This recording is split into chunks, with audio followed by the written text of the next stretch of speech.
now. There we go. Shoe change.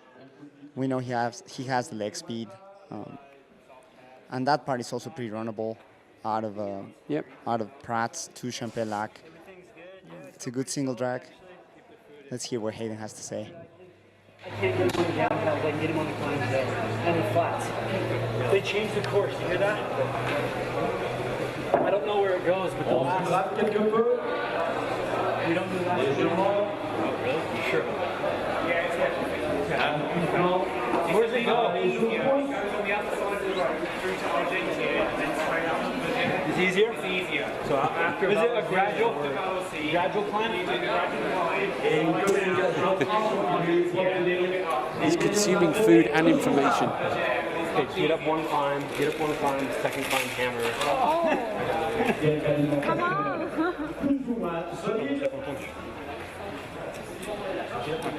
Je le suis jusqu'au bout.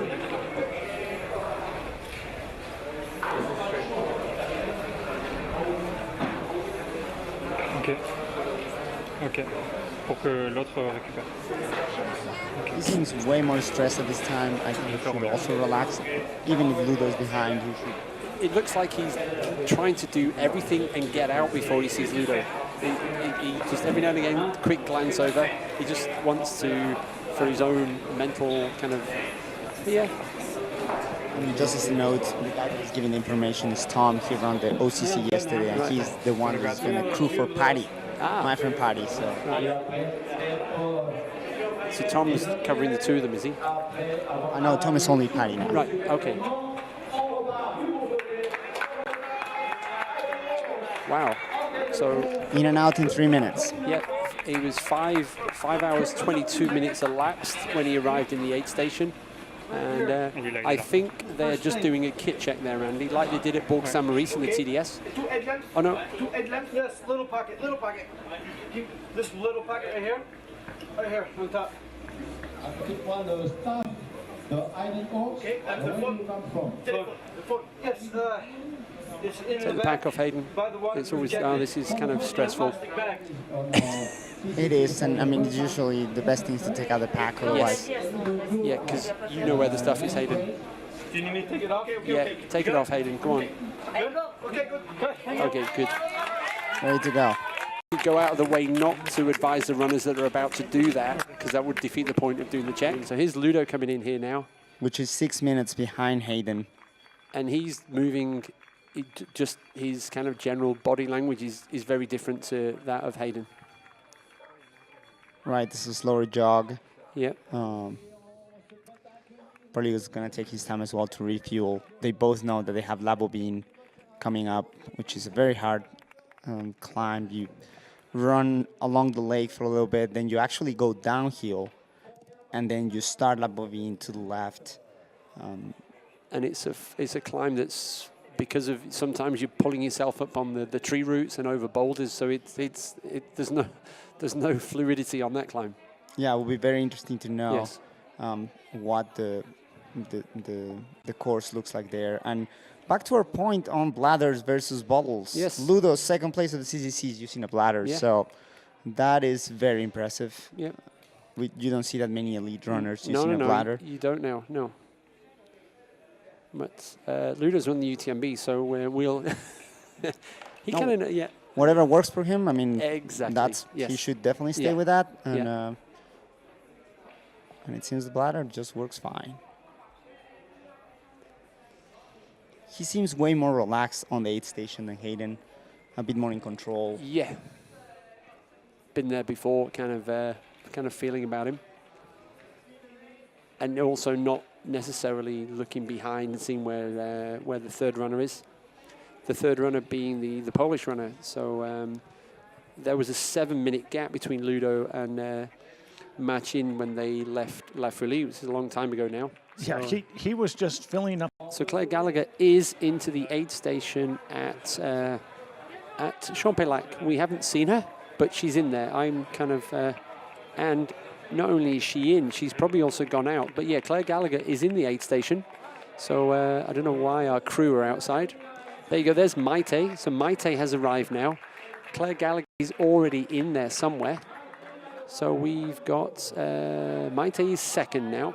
Claire Gallagher is first. Claire Gallagher is actually 49th in the scratch category, so she's moved into the top 50.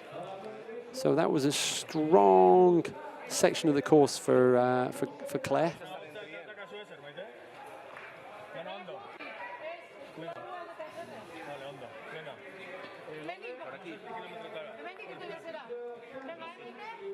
Wow, Maite not messing about at all there in that aid station. She's going to be stopped now for a gear check. And there you go, right behind. Here we go. So we've got first and second on the race together as they are doing the kit check.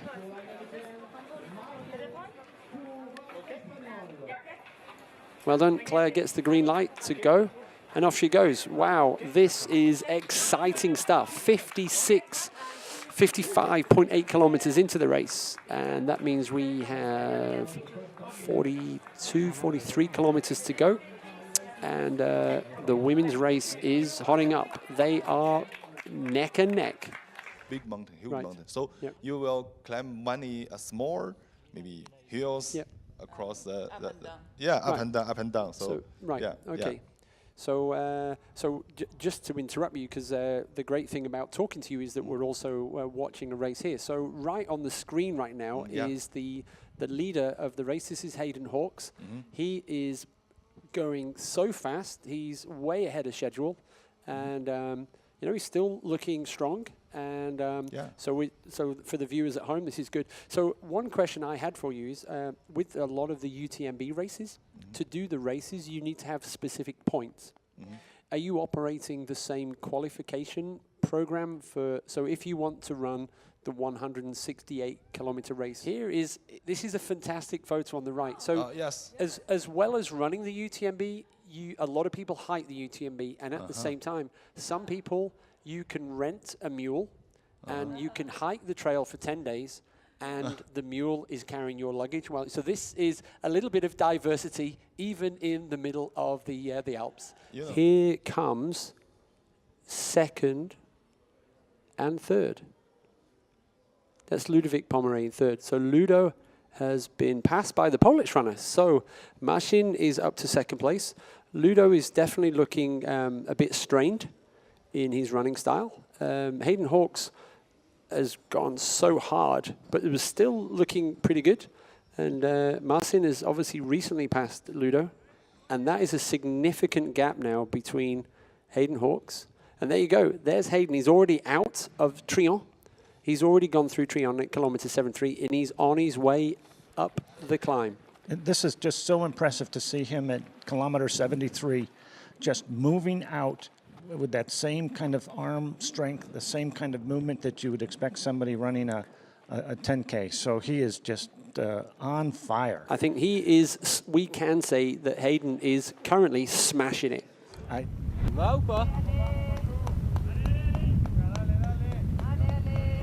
Welcome back to live coverage of the CCC at the UTMB 2017 presented by Colombia. We're at Col de la Forclaz.